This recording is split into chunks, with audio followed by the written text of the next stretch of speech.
Pronto, bacana. Voltamos aí. Ótimo. Bem, deixei consignado o item de retomada. Agora vou lançar você na questão de número 10. Vamos a ela. Joga a lousa pra gente.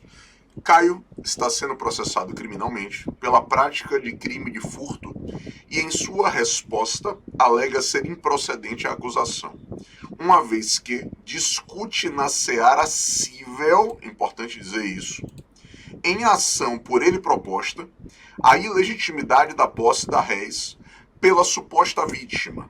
Considerando a situação retratada, assinale a alternativa correta. Ora, convenhamos, diante de um crime patrimonial, a discussão acerca do bem supostamente subtraído ela é essencial. Só que isso é uma questão prejudicial. O que é uma questão prejudicial? É uma questão ligada ao mérito e que precisa ser resolvida para que o magistrado criminal possa julgar a causa, condenando ou absolvendo o réu. E o âmago da prejudicial atinge a própria tipicidade da conduta imputada ao réu.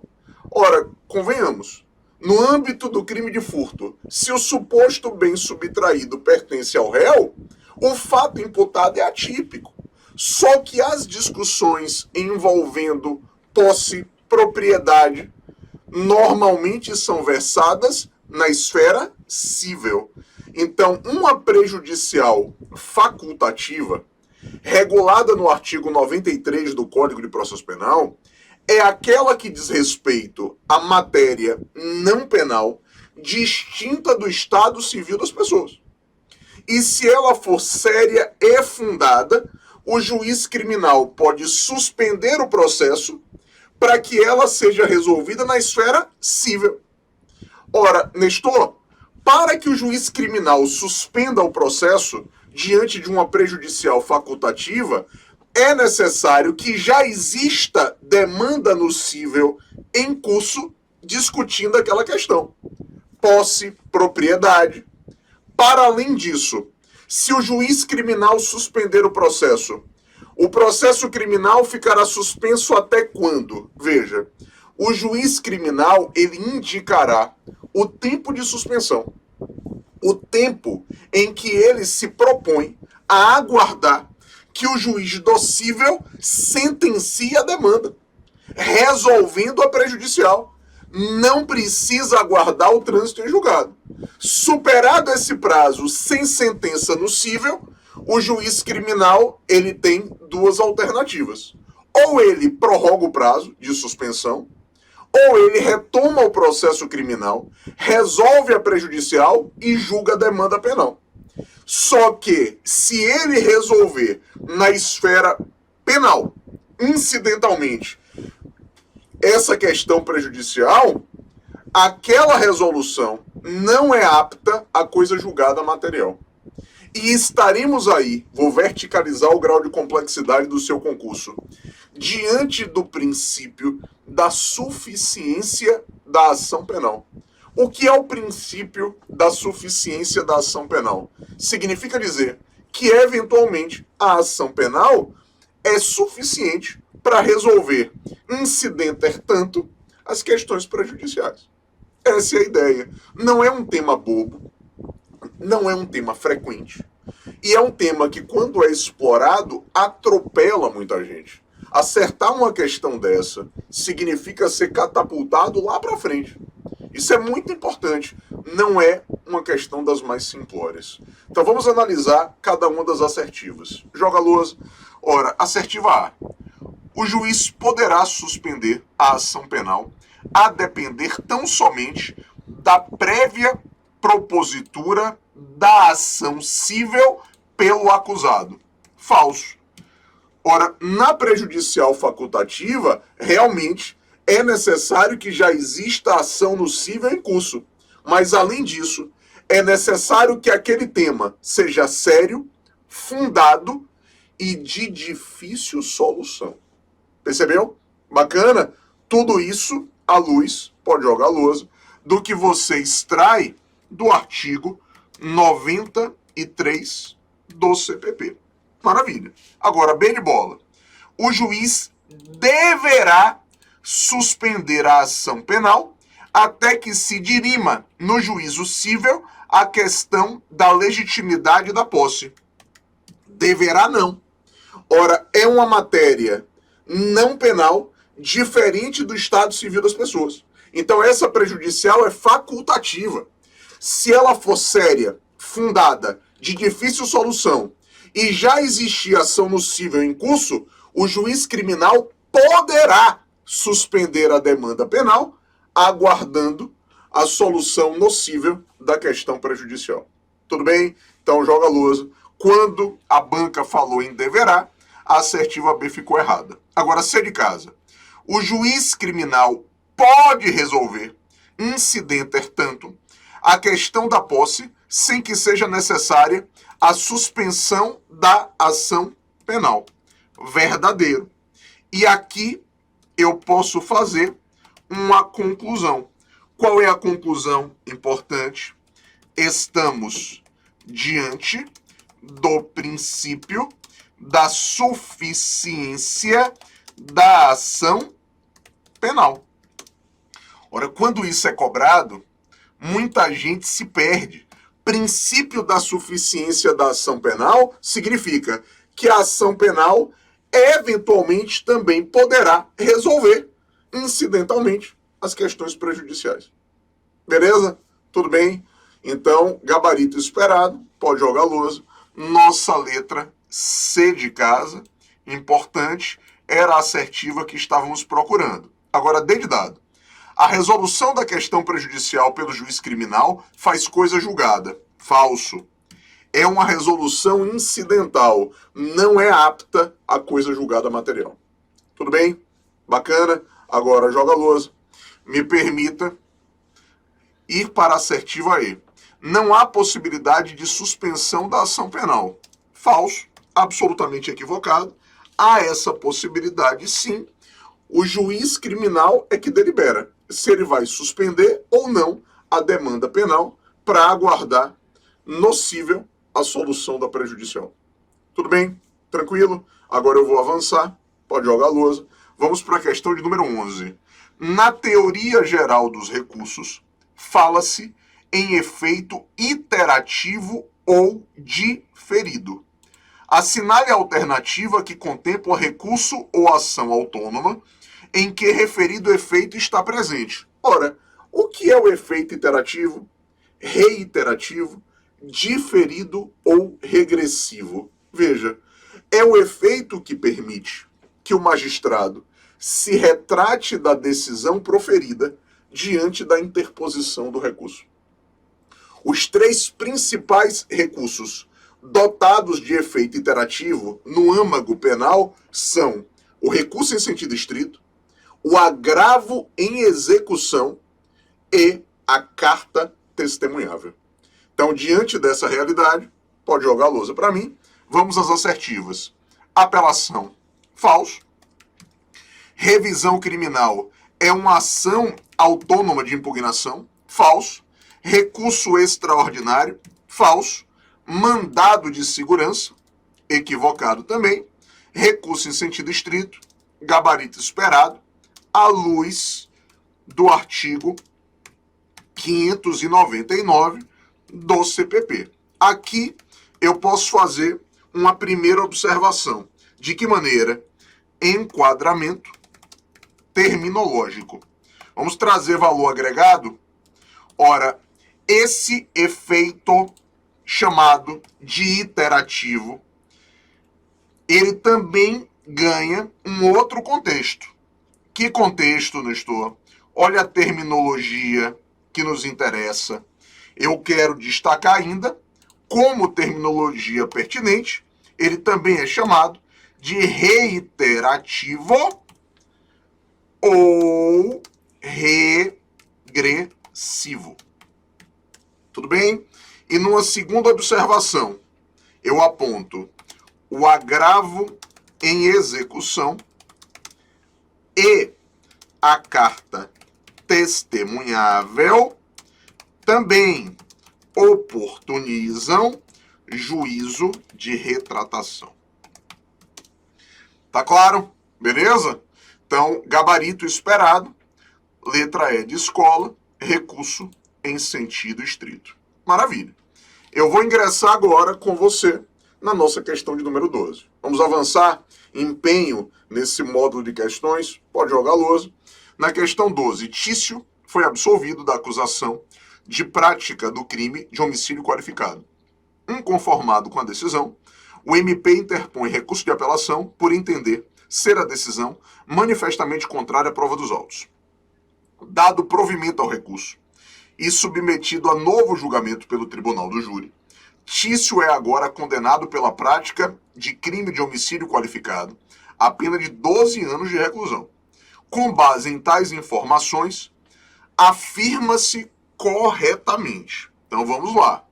Assertiva A. O efeito devolutivo da apelação contra decisões do júri não é adstrito aos fundamentos da interposição. Ora, o que essa assertiva quer retratar? Me permita aqui confrontá-la com o enunciado de súmula do Supremo Tribunal Federal, que é o enunciado 713. A apelação de uma sentença emanada do júri, ela tem fundamentação vinculada. Ela limita a análise cognitiva do tribunal. É o que diz o Supremo na súmula 713.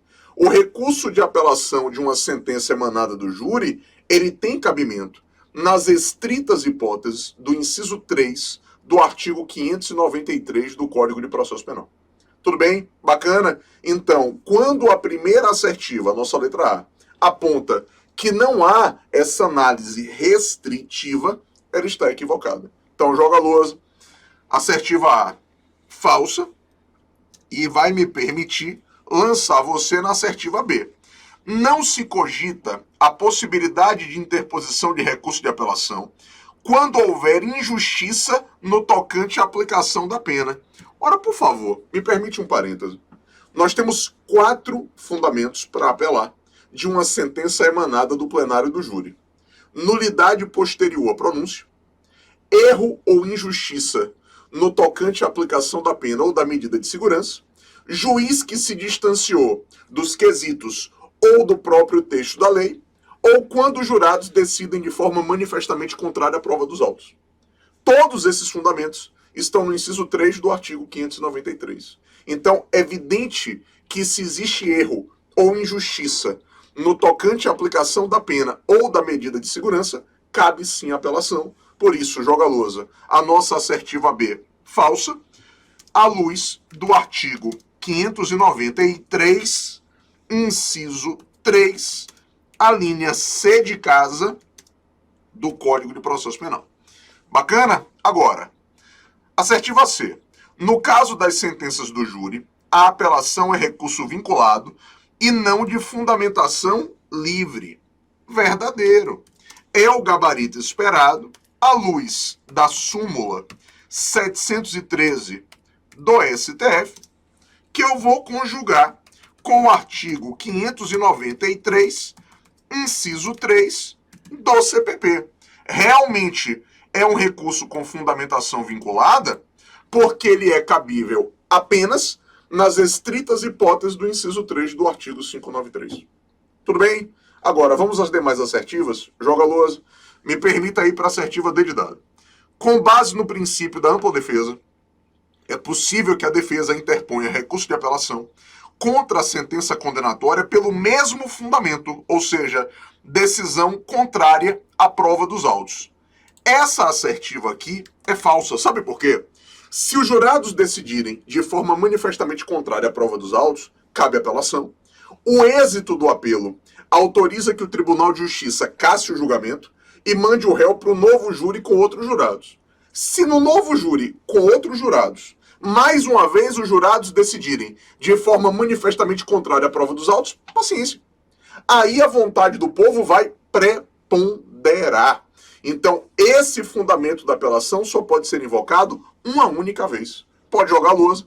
É o que você encontra, e olha o meu cuidado, lá no parágrafo 3º do artigo 593 do CPP. Agora, me permita ingressar na assertiva E de escola. não era dado ao Tribunal de Justiça prover o recurso interposto pelo MP, violando assim o direito fundamental da soberania dos vereditos do Tribunal do Júri. Falso. Ora, claro que é admissível a apelação quando os jurados decidem de forma manifestamente contrária à prova dos autos. E à luz da doutrina, isso mitiga a soberania dos vereditos. Posso fazer um parêntese? Verticalizando o grau de complexidade do concurso e lançando você no que tem de mais novo no âmago do Supremo Tribunal Federal, o Supremo tem precedente dizendo que se os jurados absolveram o réu com base no quesito genérico, ou seja, aquela pergunta genérica indagando, o réu deve ser absolvido? Se os jurados disserem sim, estão absolvendo. Mas nós não sabemos o fundamento da absolvição. Então, para o Supremo, o MP não pode apelar, alegando que os jurados decidiram de forma manifestamente contrária à prova dos autos, quando a absolvição ocorrer no quesito genérico. Por quê? Se eu não sei o fundamento da absolvição, como é que o Ministério Público vai alegar que os jurados decidiram de forma manifestamente contrária à prova dos autos? Para o Supremo isso seria ilógico.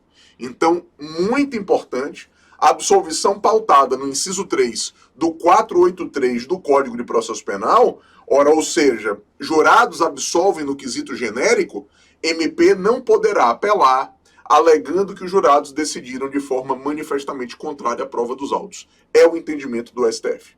Tudo bem? Então joga a lousa para mim. Me permita aqui formular uma observação. Para o STF, quando os jurados absolvem o réu pelo quesito genérico, pautado aonde? No 483, inciso 3 do CPP, o MP não poderá apelar, alegando que a decisão é manifestamente contrária à prova dos autos. Beleza? Isso seria ilógico. Afinal de contas, nós não sabemos o real motivo da absolvição.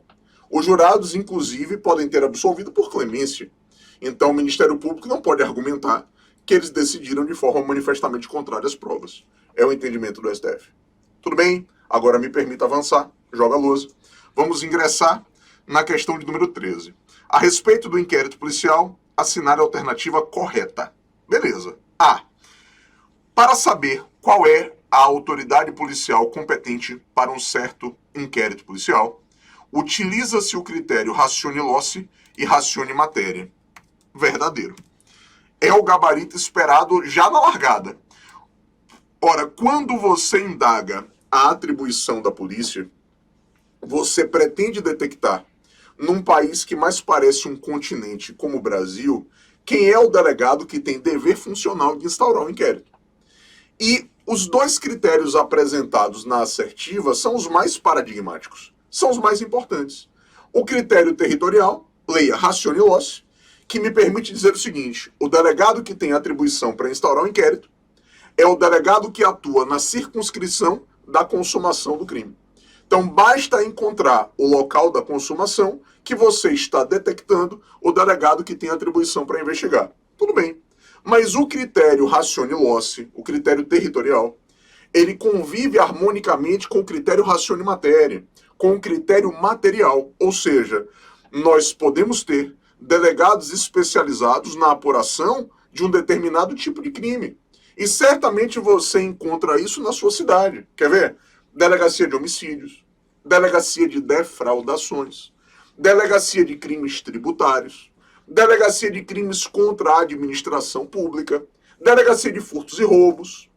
Então, o critério material, ele especializa a atuação investigativa da polícia. Maravilha. Convive harmonicamente com o critério territorial. Então, gabarito letra A. Agora, pode jogar a lousa. Me permita ingressar na letra B de bola. A autoridade policial poderá arquivar os autos de inquérito policial se convencida da inexistência da materialidade delitiva. Falso. Artigo 17 do CPP. Delegado de polícia não arquiva inquérito. Toda investigação iniciada tem que ser concluída e encaminhada para a autoridade competente. Isso é um mantra extraído também do artigo 23 do CPP. Tudo bem? Joga a lousa. Assertiva C de casa. Logo que tiver conhecimento da prática da infração penal, a autoridade policial poderá apreender, olha o cuidado, poderá apreender os objetos que tiverem relação com o fato, após liberados pelos peritos criminais. Falso. Não é poderá, é deverá, à luz do artigo 6º, à luz do artigo 6º do CPP. Beleza?